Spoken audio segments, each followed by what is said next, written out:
Hey, what is going on, guys? And today I will be doing a Dead Cells Final X review.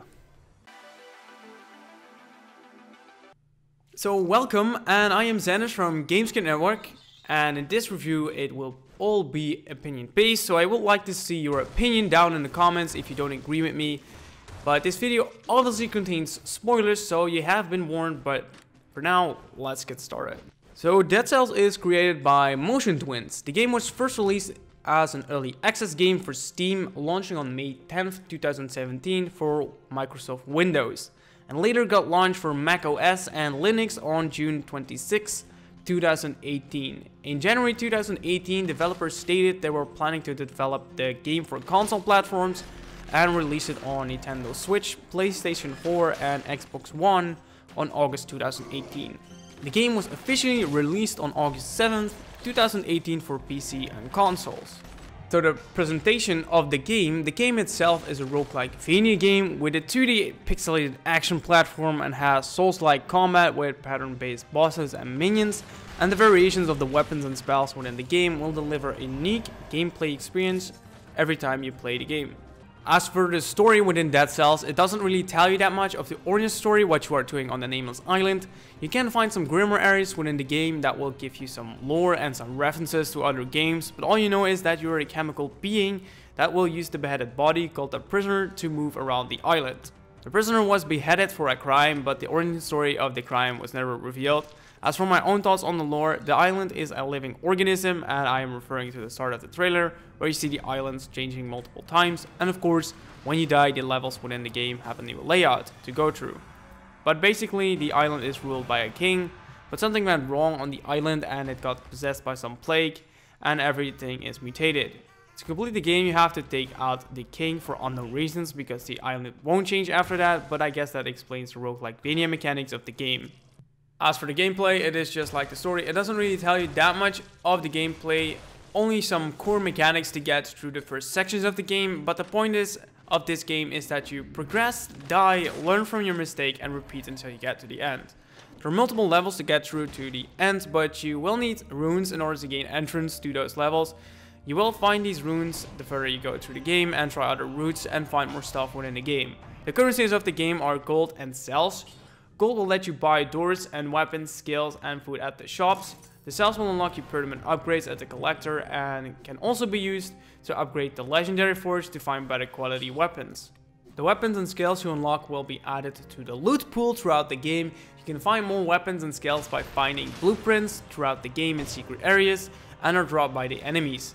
In the levels you will find areas that will help you get through the game, like chests, what will contain random items, shops will let you buy weapons and skills, which are gold, chain items that will let you choose between two items. There are also going to be cursed chests that will give you a trade-off to get an item, but at a price of getting a cursed counter that will kill you if you get hit once, if you haven't beaten the number of enemies to lift the curse.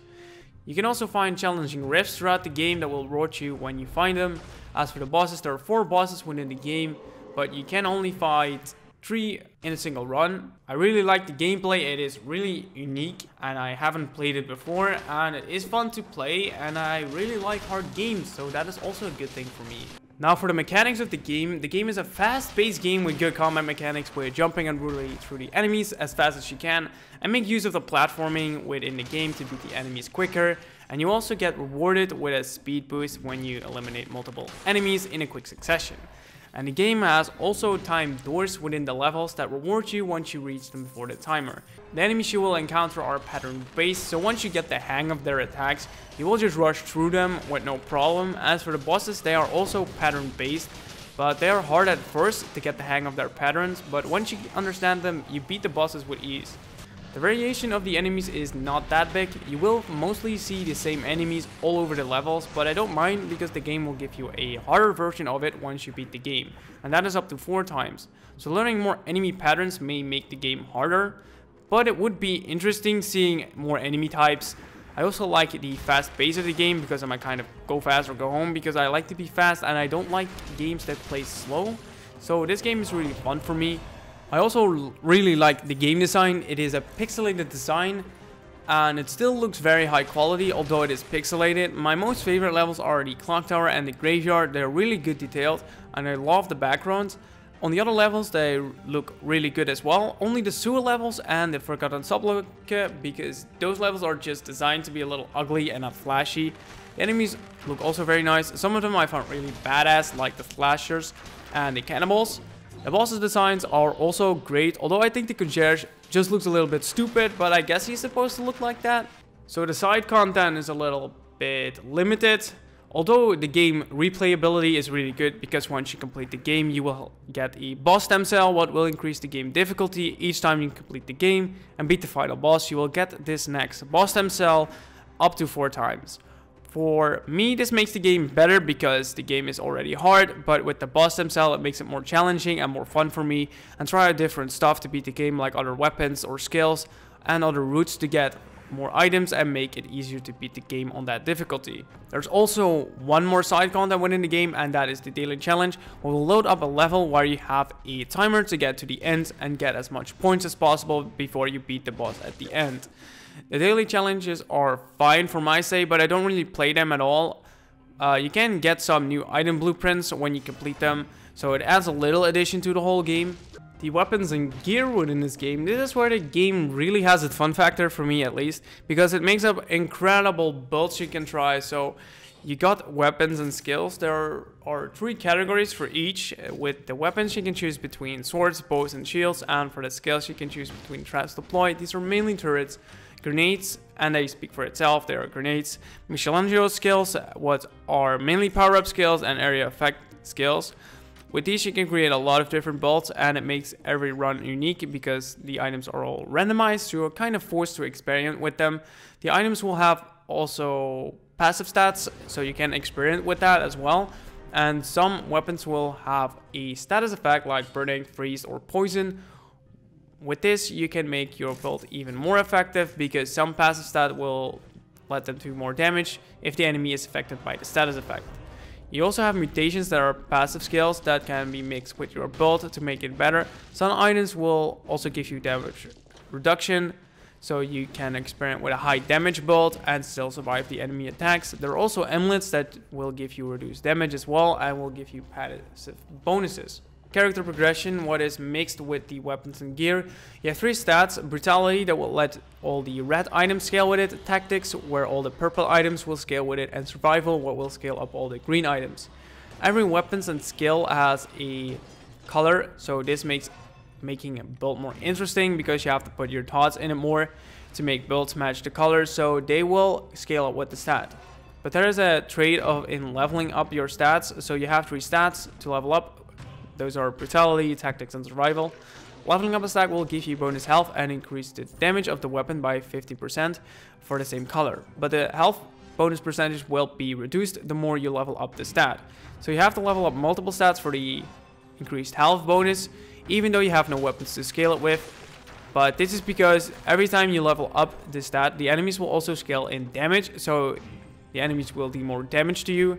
So having the trade to level up the bonus health or increase your weapons damage, making leveling also something you have to think about in your run, because you may not end up dying if you only go for these stats to do more damage. So that is it for the character progression. Now a little side thing, the soundtrack. The soundtrack is really good, and for some level it is really good and makes the level come out more. For example, the graveyard soundtrack really fits the dark mystery aspect of the level.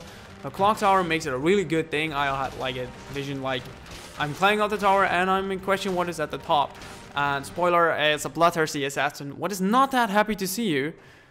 But even in the first level, the soundtrack makes the impression that you are like going on an adventure on this weird island and you have no idea what is going on and you have to fight your way through it. The boss's soundtrack are also matching the boss's nature, although the concierge nature is kind of weird, so that soundtrack is also weird. But some soundtracks in the level are not that great, because that is because they have to fit into the level. So the soundtracks in the sewers are not that great, but as you think of the sewers, they're not that flashy, so the soundtrack of those levels aren't that flashy as well.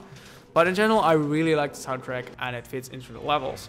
But that wraps up the review, and in general I have a lot of fun playing the game, and I really like hard games and they are a good challenge for me, and Dead Cells lives up to it. And it was a really unique experience with the gameplay, because I haven't actually played a game like this before. and I recommend anyone to try this game because it will test you and it is a lot of fun. So I will give this game a 10 out of 10 X's because this game is just amazing and I was not expecting it to be this great. So guys, I hope you liked this review, and if you have any questions, let me know in the comments, or if you don't agree with me, just comment down below. And keep in mind, it is just my opinion, but I like to see your opinion about it.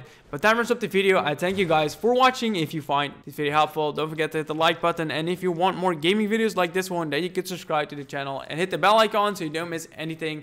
But that is for today. I catch you guys next time.